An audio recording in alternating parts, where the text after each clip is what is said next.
자, 오늘은 제가 감사하고 감사합니다 그런 제목으로 여러분에게 말씀을 나누겠습니다.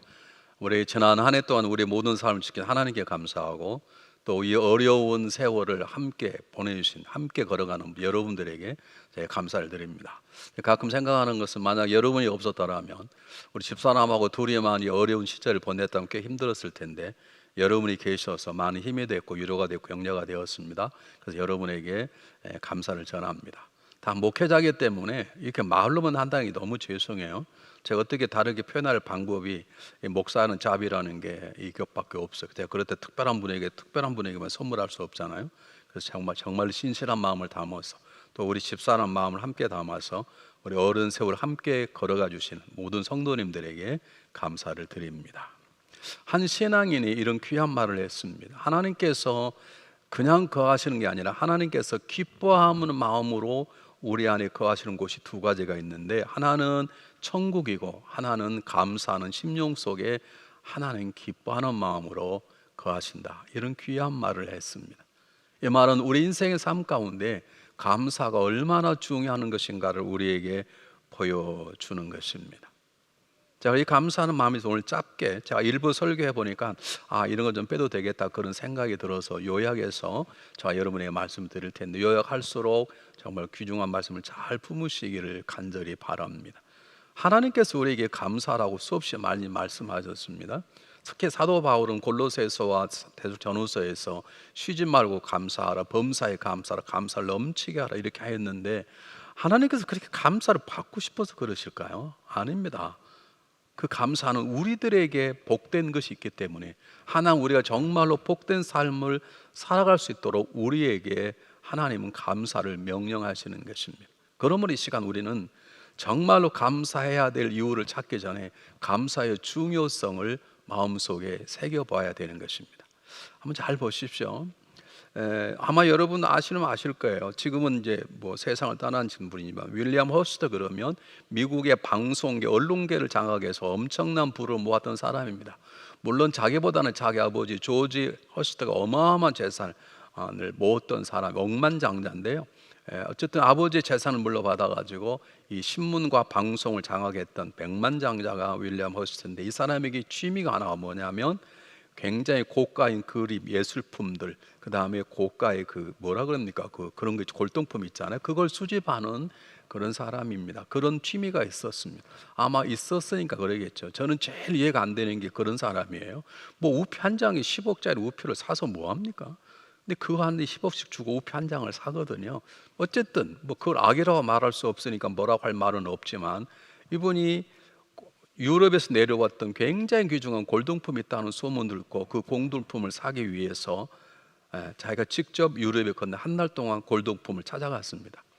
분명히 그 아주 보화 같은 도자기가 있긴 있었다고 그러는데 어디가 있는지 찾을 수 없는 것입니다. 한 달 동안 조사한 다음에 그 도자기가 미국에 팔려왔다는 걸 알게 되었습니다. 다시 미국으로 건너왔습니다. 원래 미국 사람이니까요. 그리고 도자기가 팔려가는 거 우리가 다 줘서 드디어 발견하게 되었습니다. 도자기가 누가 산 줄 알았습니다. 내가 이제 갑절로 주고 사야 되겠다 하고 그 도자기를 산 사람을 조사해 보니까 바로 자기 자신이었습니다. 너무 귀중한 도자기이기 때문에 그냥 밖에 내놓지도 않고 자기 집안의 가장 깊숙한 곳에 정말 보물단지를 모셔놓고 보니까 자기에게 그 귀한 보물이 있었다는 것을 망각하고 살아가는 것입니다. 저는 여러분, 윌리엄 허스트의 이 얘기를 하려고 하는 게 아닙니다. 저와 여러분의 얘기를 하는 것입니다. 우리 안에 얼마나 귀중한 보물이 있는 줄 아십니까? 헤아려도 감사도 밤낮 불러 감사를 불러도 부족할 만큼 우리에게 감사의 보화가 있는데, 우리는 그걸 내려놓은 채 우리는 밖에 있는 팬데믹 상황만 바라보고, 사업이 단순히 안 된다는 이유로, 내 육신이 날마다 늙어가는 이유로 우리는 감사보다는 불평으로 살 때가 많이 있습니다. 정말 감사가 귀중한 보물이 우리 안에 깊은 곳에 있는데 우리는 그걸 망각한 채 자기가 그렇게 엄청난 돈을 주고 사놓고도 불구하고 그걸 찾기 위해서 헤맸던 이 한 부자처럼, 우리는 정말 귀중한 보화, 그것만 생각하고 그것만 하나님께 올려드려도 우리의 삶에 진정한 성숙함과 잠이 있는데, 그걸 모른 채 눈에 보이는 것, 피부로 느끼는 것만 가지고 불평하고 교만하고 좌절하고 하는 인생을 살아가는 것이 바로 우리의 모습이 아닌가, 그런 생각을 갖게 되는 것입니다. 그러므로 우리는 제일 먼저 감사하는 이유를 찾기 전에 감사가 정말로 중요하다는 것을 여러분 마음속에 새기셔야 됩니다. 자, 보십시오. 모든 사람들에게 우리가 그리스도인들 가장 중요한 단어 하나를 찾으십시오 이렇게 물은다면, 하나님 우리 가운데 역사하기를 원하시는데, 하나님 우리를 통해서 홍해가 갈라지게 하고 여리고 성벽에 무너지게 하고 죽은 나사로가 살아나게, 오병이어의 기적이 일어나게 하는 그런 하나님의 은혜를 경험하려고 그러면 우리에게 가장 중요한 단어가 뭡니까? 라고 물어보면 100명 가운데 성경을 조금이나 아는 분은 순종이라는 단어를 듭니다. 여러분, 순종이 신앙인은 가장 중요한 것입니다. 하나님의 말씀이 능력이 있지만 말씀의 능력에 순종하지 않으면 아무 의미가 없는 것이죠. 하나님 우리에게 놀라운 계획을 가지고 계시지만 우리가 그분의 로봇가 아니기 때문에 그분의 계획에 순종하지 않으면 하나님의 계획도 빛바랜 하나의 그림처럼 사라지는 것이죠. 그래서 우리 인생의 삶 가운데 순종이라는 게 가장 중요한 것인데, 이 순종은 감사가 없으면 아무것도 아닌 것입니다. 순종은 감사와 양면의 동전의 양면과 같은 것입니다. 한번 생각해 보시기를 바랍니다. 하나님의 말씀에 순종했는데 감사가 없다면 그건 순종이 아니라 그건 굴종이고 그건 비겁한 타협인 것입니다. 동일하게 감사는 했는데 순종이 없다면 그것은 자기 교만이고, 감사는 순종이 없다면 그건 자기 자랑이고 교만일 뿐이지 진정한 감사는 아닙니다. 하나님께 정말 감사한 사람은 순종하게 되어 있고, 정말 하나님께 순종하는 사람은 감사가 그림자처럼 따라오게 되어 있는 것입니다. 감사와 순종은 떼어야 뗄 수 없습니다. 그러므로 신앙인들에게 순종이 가장 중요하다면 동일하게 감사가 정말로 중요한 것입니다. 제가 지난주에 말씀드렸죠. 두 부부가 너무 잘 삽니다. 날마다 손잡고 살아 걸어가기도 하고 만나면 허거하고 잘하는데 감사하는 마음이 없다면 징그럽지 않습니까? 여러분 어떻게 생각하십니까? 여러분 그렇게 사십니까? 여러분 감사하는 마음으로 손도 잡고 감사하는 마음으로 허거도 하고 그래야 되는 거, 감사하는 마음이 전혀 없이 않으면 그게 사랑이고 그럴까요? 한번 생각해 보십시오. 우리 인생의 삶 가운데, 우리 가정생활 가운데, 우리 개인의 신앙생활 가운데 감사를 빼어버리면 우리의 삶은 아무것도 아닌 것이 되어버릴 수 있습니다. 그래서 우리는 감사의 중요성을 깨닫고 우리는 감사 이유를 찾아야 되는 것입니다. 오늘 우리가 추수감사주의를 보내는 가장 중요한 이유는 성경이 명령이 아닙니다. 감사는 성경은 범사에 everyday, 날마다 지속적으로 넘치 감사라는 것입니다. 워낙 우리가 감사하지 않으니까 미국 땅에 보내서 추수감사절은 미국산에 만들어낸 절기를 지키게 만들어서 제발 감사를 헤아려 보아라, 그리고 오늘 하루도 했으면 다음 주도 그렇게 하라고 우리를 교육하는 것이죠. 우리는 날마다 감사를 해야 되는 것이거든요. 그런데 이유 없는 감사를 할 수 있습니까? 이유 없는 감사는 거짓이거나 위선이거나 아부인 것입니다. 아무리 이유 없는 감사는 하나님이 기뻐 받으시 않을 수도 있습니다. 그러므로 우리는 감사를 찾아보아야 되는 것입니다. 어쩌면 우리 안에 깊이 들어져 있는, 내 안에 있는 복, 너무 깊이 있어서 우리가 깨닫지 못하고 있는, 내 안에 내 가정 속에 깊이 숨겨놓았던 보물단이 있는 걸 모른 채 보물을 헤맸던 그 사람처럼 살아가는 게 아니라 시간을 내서 깊이 헤아려보고 날마다 내 안에 있는 감사의 제목들을 하나님께 올려드리고 그 감사를 남편과 아내와 자녀들에게 나누는 그런 지혜로운 삶을 살아야 되는데, 말하려고 그러면요 너무 많아요. 근데 저는 제가 감사를 얘기할 수밖에 없기 때문에 제가 목회하면서 경험했던 가장 중요한 감사 이유, 우리가 감사하지 않을 수 없는, 생각하면 할수록 감사할 수밖에 없는 이유를 제 신앙 경험을 통해서 세 가지를 여러분에게 소개하려고 합니다. 첫 번째는 뭐냐면 우리 안에 거하시는 보혜사 성령님입니다. 오늘 예수님께서 하시는 이 요한복음 14장을 우리는 예수님의 고별 설교라고 말합니다. 예수 이제 마지막 세상을 떠날 십자가 앞에서 제자들에게 남겼던 고별 설교이기 때문에 굉장히 중요합니다. 이 고별 설교 16장 17절은 뭐냐면, 내가 아버지께 구하겠으니 아버지께 구하면 너희에게 또 다른 보혜사를 보내줄 거예요. 왜 또 다른 보혜사란 말은 무슨 말이냐, 보혜사는 우리를 돕는 하나님이란 말입니다. 여러분 예수님도 보혜사, 우리를 도우시는 분이십니다. 나 말고 또 다른 보혜사를 너희에게 보내주실 터인데 그가 너와 함께 할 것이다. 근데 그 보혜사는 진리의 영이니라. 근데 진리의 영인데 세상 사람들은 그 진리의 영을 받지 못한다. 진리의 영을 알지도 못한다. 그런데 너희는 아느니 그 아는 너희가 성령을 받으면 성령이 너희 함께 할 것이고 너희 속에 거할 것이니라 라고 놀라운 말씀을 하는 것입니다. 여러분, 좋은 차를 사는 건 죄도 아닌 건 좋은 것입니다. 좋은 집이요? 좋은 집 사는 거 하는 건 참 좋은. 저는 저희 집은 없지만 여러분 좋은 집에 가면 제 집처럼 굉장히 좋아요. 이럴 때 아멘 합시다. 속으로라도 아멘 했다가 내가 날만 여러분 집에 갈까 걱정되는 것 같은데, 저는 집이 없어도 여러분 집에 가면 좋은 집 있으면 제 집처럼 굉장히 좋아요. 그건 나쁜 게 아니에요. 근데 여러분, 그것이 정말로 기쁩니까? 그 정말로 유일한 감사입니까? 그것이 날마다 감사할 제목입니까? 그 좋은 집들이 갈수록 허물어지고 허물어지는데 감사가 나올까요? 좋은 차, 아무리 좋은 차라도 타고 가면 곰똥차가 되는데 그게 감사가 될까요? 정말로 내 준 감사가 뭐냐면 내 안에 하나님 그분이 와 계시는 성령님의 역사인 것입니다. 안에 그분이 어떻게 우리 안에 와 계십니까? 나 여러분 물어보겠습니다. 적어도 하나님이 내 안에 계실 만하다. 하나님 내 안에 계실 걸 정말로 기뻐하실 것이다.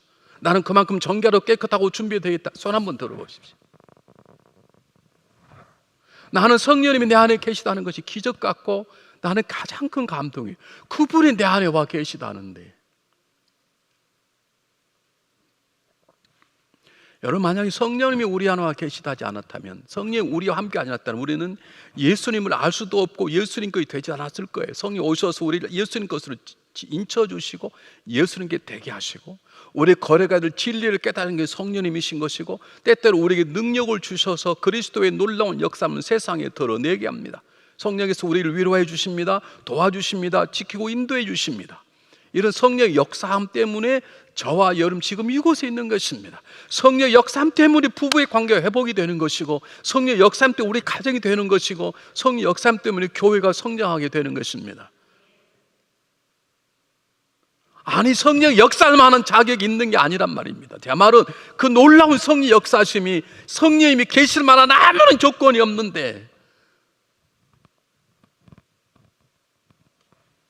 여러분 한번 제가 물어볼게요. 나는 이 땅의 모든 사람들이 나와 함께 있는 걸 너무너무 좋아할 것이다. 그럼 손 한번 들어보십시오. 한 사람도 없잖아요. 우리에게는 싫은 사람이 너무나 많이 있습니다. 그 사람은 인사하고 싶지 않은 사람이 많이 있습니다. 그래서 예배드리면 일부 예배 갔다가 2부 예배, 3부 예배, 4부 예배 갔다가 왔다 갔다 하는 분들이 계시잖아요. 그래도 안 되면 다른 게 옮기시도 그러시잖아요. 그런데 그분은 우리와 함께 하시겠다는 거예요. 내가 뭔데 내 안에 계시다 한다는 거예요.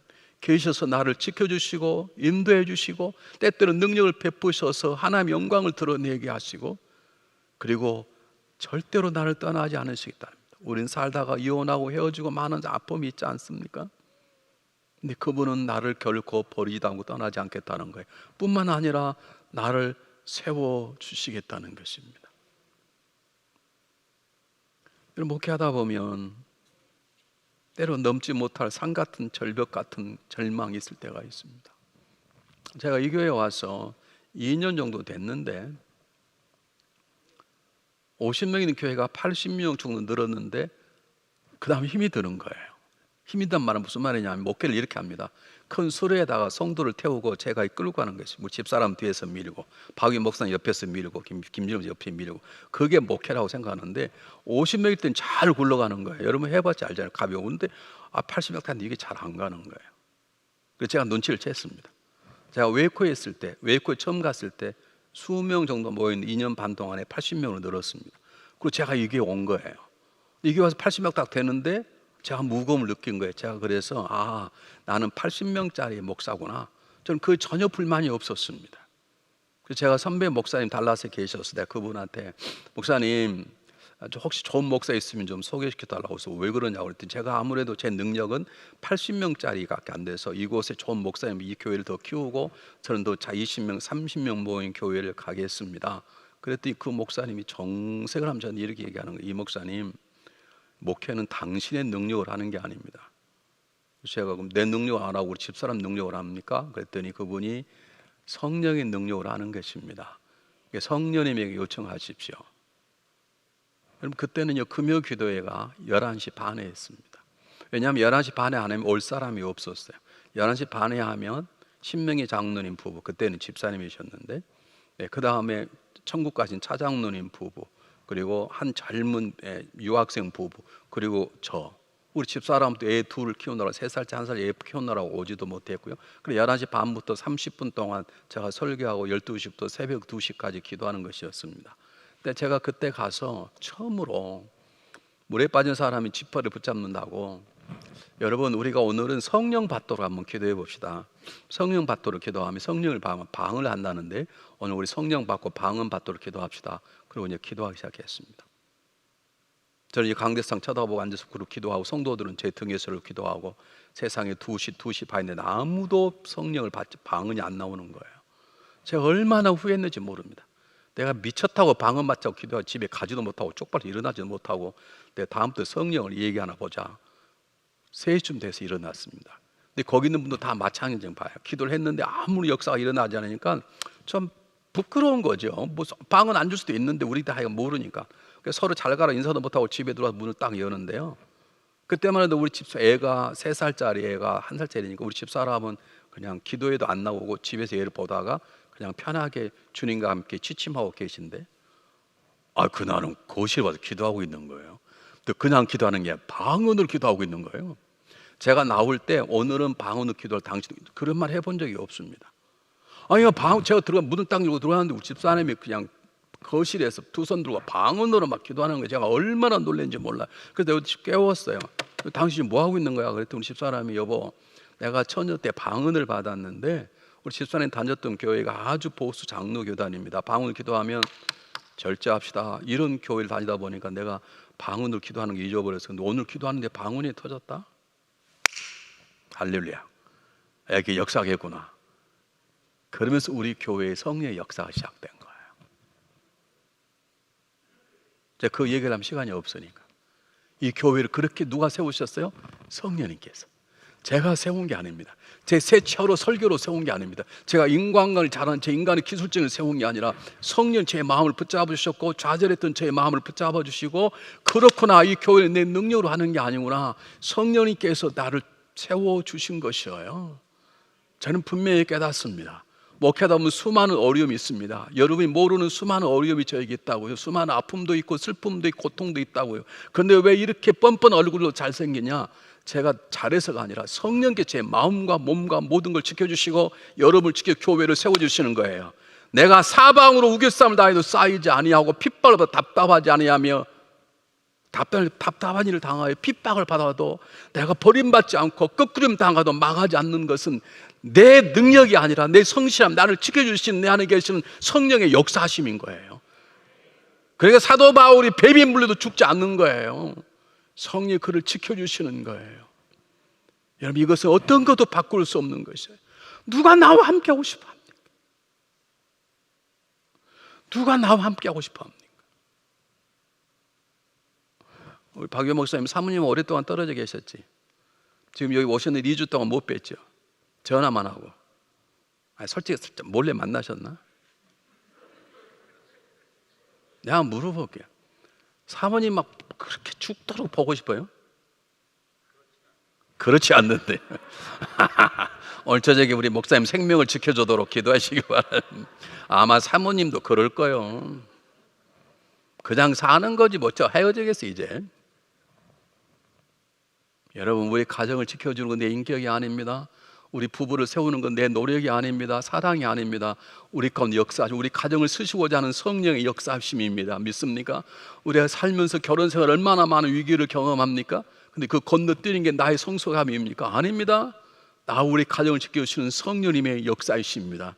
그것도 거저주시는 하나님의 선물이신 것입니다. 나도 내가 싫은데 어떻게 하나님 내 안에 와 계십니까? 그를 나를 사랑하시는 하나님의 최고의 선물이 내 안에 거하시는 것입니다.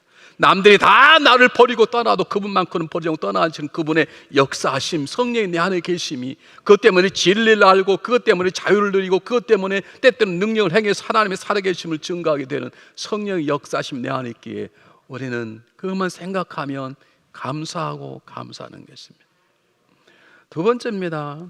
성령의 치유하심, 보호하심, 함께하심이 너무 감사하지만 또 중요한 것은 그분이 우리에게 기도라는 굉장히 귀중한 선물을 주셨습니다.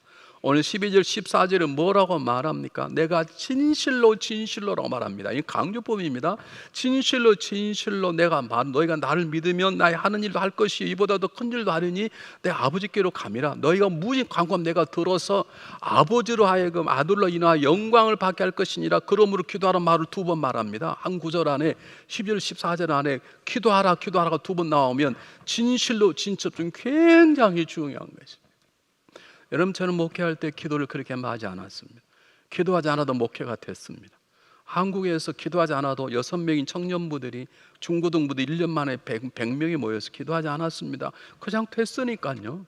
그냥 교회 갈 때마다 됐고 그냥 교회 갈 때마다 성장했고, 그래서 저는 기도하지 않아도 되는 줄 알았습니다. 아, 목회는 이렇게 하는구나.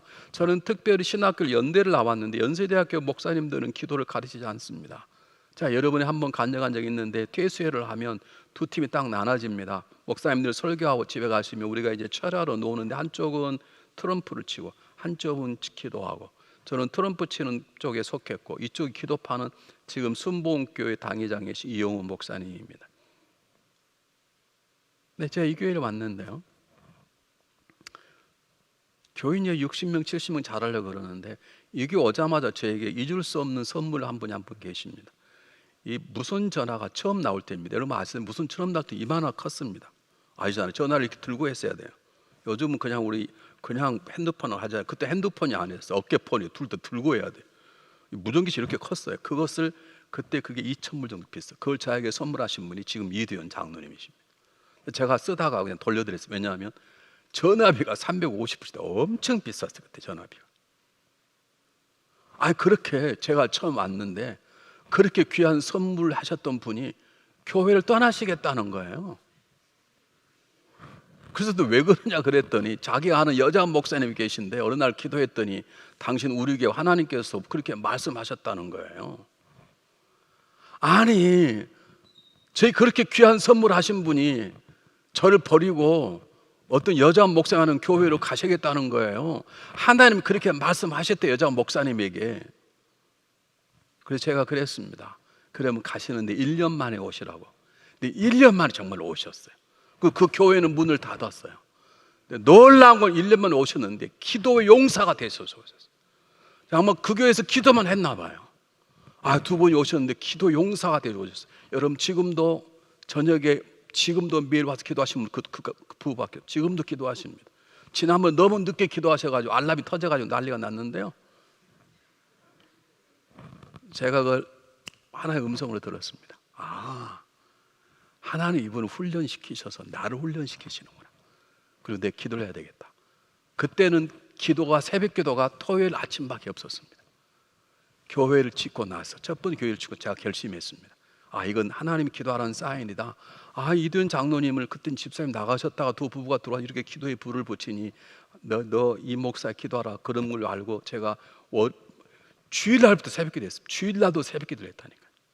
주일도 새벽 기도를 했어요. 이럴 때는 놀란 표정을 해줘야 제가 넘어가는. 주일날도 새벽 기도를 했다니까요. 주일날도 새벽 기도하고 세수와 밥 먹고 일부 예배, 그때도 일부 예배가 있었으니까. 그리고 토요일만 빼고 월, 화, 수, 목, 금 6일간을 새벽 기도를 했어요. 제가 그때 하나님의 은혜를 받아들인 거예요.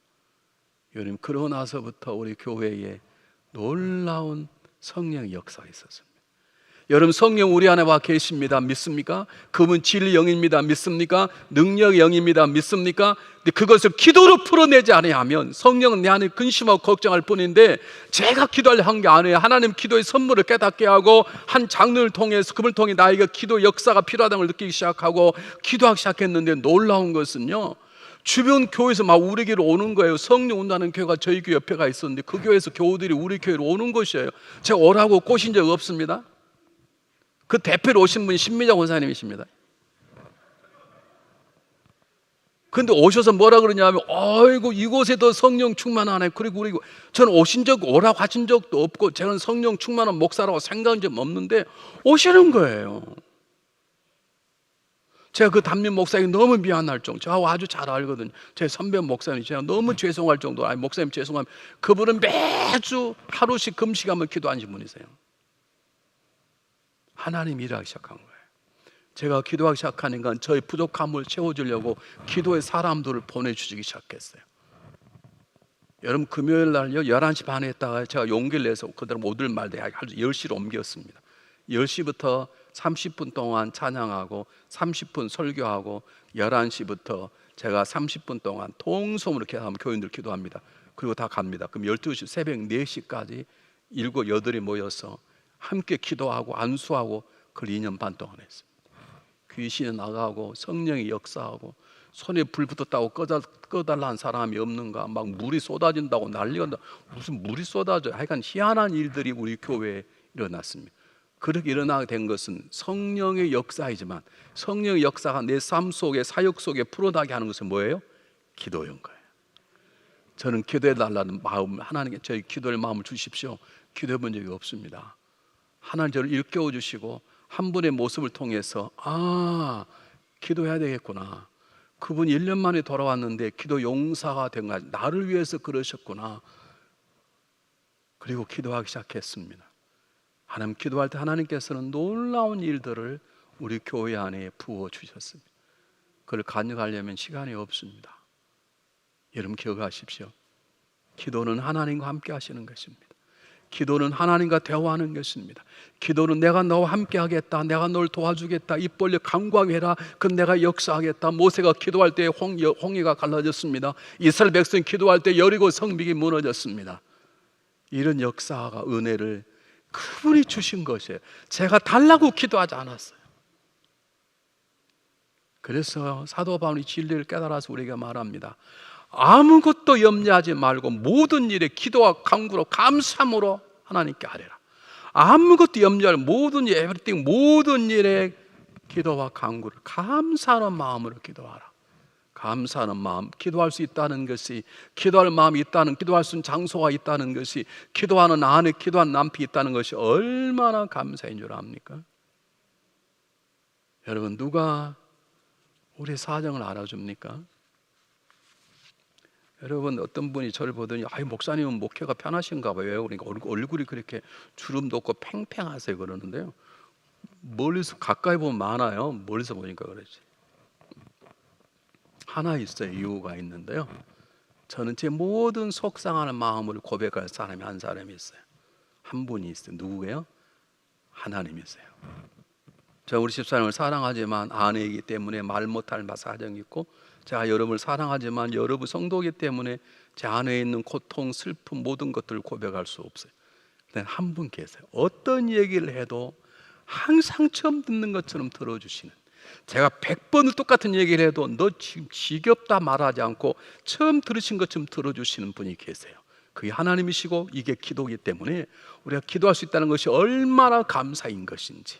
팬데믹이 주는 가장 중요한 선물은 뭔지 아십니까? 기도하는 마음이 생기는 거예요. 팬데믹이 없다면 기도하겠습니까?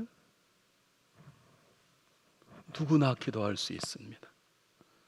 여러분, 무엇이든지 기도할 수 있습니다. 언제든지 기도할 수 있습니다. 무엇이든지 간구할 수 있습니다. 이것만 생각하면 감사에 감사가 넘치는 것입니다. 우리는 대학거리 안 되면 그만해, 자녀가 계속 얘기하면 그만해, 그 들으면 100번째 들었다, 우리는 딱 자르잖아요. 그분은 100번째 똑같은 걸 가지고 와도 처음 듣는 것처럼 들어주시고 우리에게 말씀하시고 아름다운 것으로 응답해 주시는 것입니다. 밤중에 일어나도 지금 몇 시인데 나를 부르냐 그러지 않습니다. 너 지금 너가 아니야? 너 그렇게 죄지는 거 뻔뻔하게 내가 왔느냐 그러지 않습니다. 여러분, 우리가 기도가 없었다면 교회가 됐을까요? 기도할 마음을 하나님 주지 않다면 우리 가정이 이렇게 유지가 됐을까요? 우리 삶의 위기와 모든 것들을 극복되게 하는 것은 기도인 것입니다. 이 기도의 선물을 신 하나님께 너무 감사하는 것입니다. 세 번째는 간단합니다. 오늘 성경 본문이 1절 3절에서 뭐라고 말합니까? 제자들이 다 죽을까 봐 두려우는 거예요. 예수님께 십자가 얘기를 하니까 예수님이 돌아가시면 우리도 죽겠구나.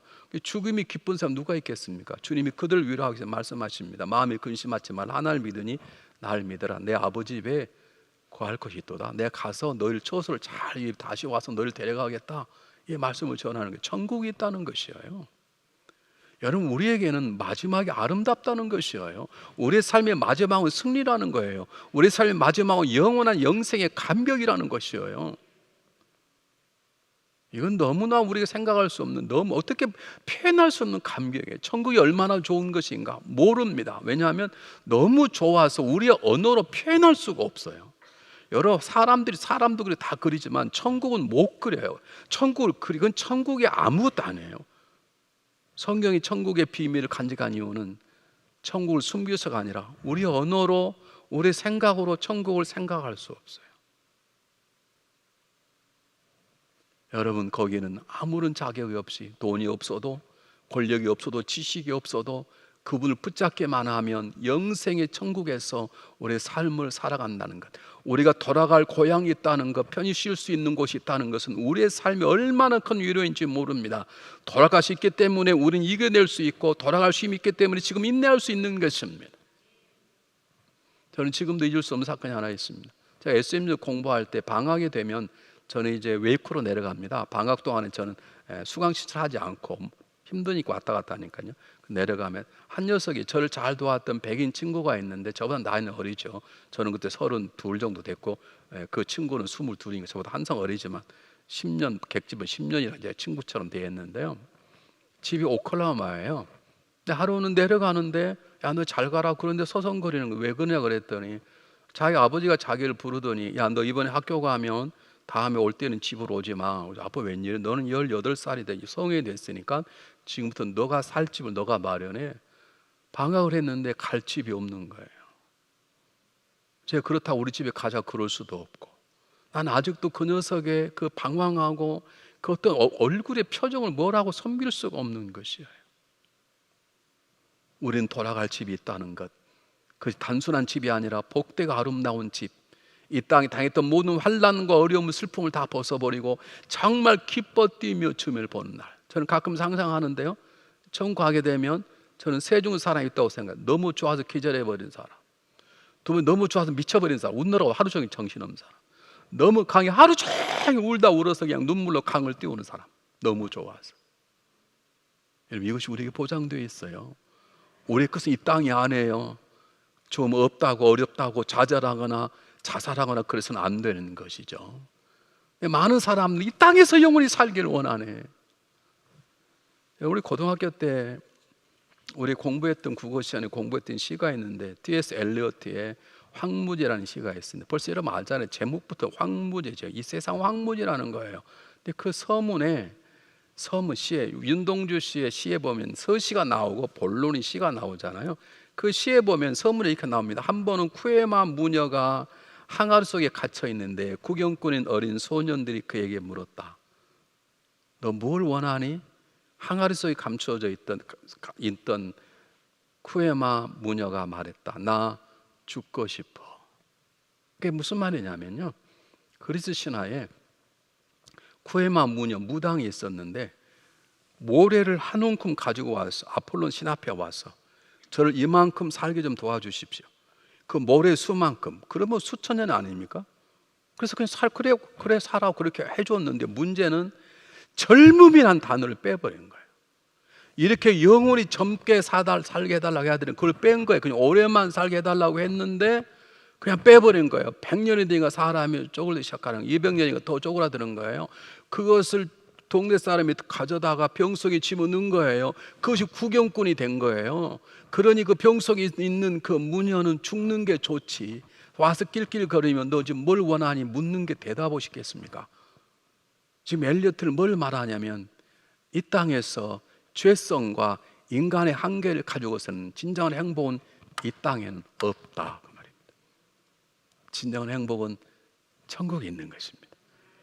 여러분, 그것을 소유한 사람은 복이고 그 복을 가지고 지금 살아가는 우리도 복인 것입니다. 천국한 소유를 살아간, 천국 가는 것도 복이지만 천국을 소유한 믿음으로 살아가는 우리도 행복인 것이고 놀라운 복인 것입니다. 믿습니까? 여러분, 감사하는 단어를 in appreciation of라 그러는데, 이 appreciation, appreciator라는 단어에서 나온 건데, 이건 진정으로 알다, 인정하다 그런 뜻입니다. 다시 말하면 우리 어떤 사실을 제대로 알 때 감사가 나오는 거예요. 성이 어떤 분인가 알 때 감사가 나오는 것이고요, 기도가 얼마나 귀중한 하나님 선물인가 알 때 감사가 나오는 것이고요, 천국이 얼마나 귀한 곳인가 알고 믿을 때 감사가 저절로 나오는 것이에요. 저와 여러분은 얼마나 행복한 존재인 줄 아십니까? 지금 힘들고 어렵고 겉사람은 날마다 후퇴해가지만, 그러나 우리 속사람 날마다 새로워져 천국을 소망하며 이 땅의 어려움을 이겨나가고 있고, 지금도 내 안에서 하나님은 떠나지 아니하시며 말씀하시고 선한 길을 걷도록 도와주시고, 힘들고 어려울 때 기도하면 처음 듣는 건 들으시고 우리 이렇게 세워주시는 그 기도의 능력, 우리가 감사하고 감사하는 것입니다. 오늘 일주 동안 이 말씀을 붙잡고 가정 안에 서로 감사를 표현하고 하나님께 감사를 돌리는 복된 성도들이 되시기를 주님의 이름으로 축복합니다. 우리 기도하겠습니다.